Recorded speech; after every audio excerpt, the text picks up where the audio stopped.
Hi, good evening to you both. Now, for a long time, people who live along Grand Avenue here in Fairhaven say they felt a little bit neglected when it comes to improvements to this area. But now the city is announcing two major projects to turn that and this neighborhood around.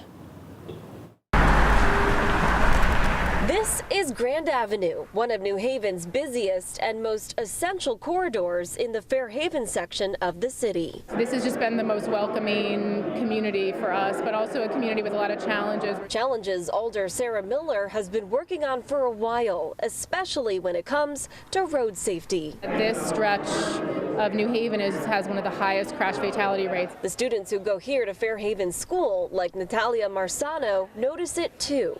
I see a lot of commotion involving the cars, speeding, or while crossing the street. It could sometimes be dangerous for the kids crossing the road on the morning.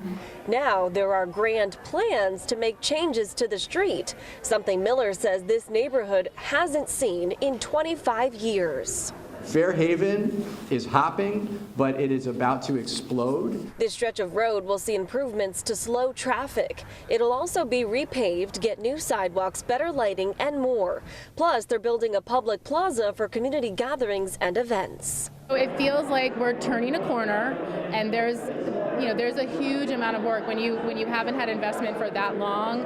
And the work gets grander. The long-vacant Strong School, empty for more than a decade, will now be converted into a mixed-use building with 58 affordable housing units and a community art space catered to the LGBTQ+ community. And Fairhaven has always been the most welcoming part of the city of New Haven, where everyone feels welcome, where everyone can grow. Growth sure to be grand and only the beginning of a transformation. I think it's really the beginning of the revitalization of our neighborhood.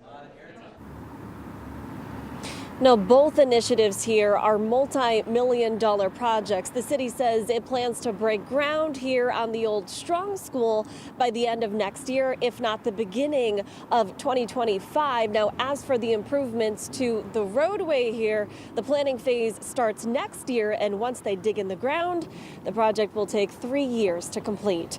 We're live here in New Haven. Julia LeBlanc, Fox 61, Connecticut's news station.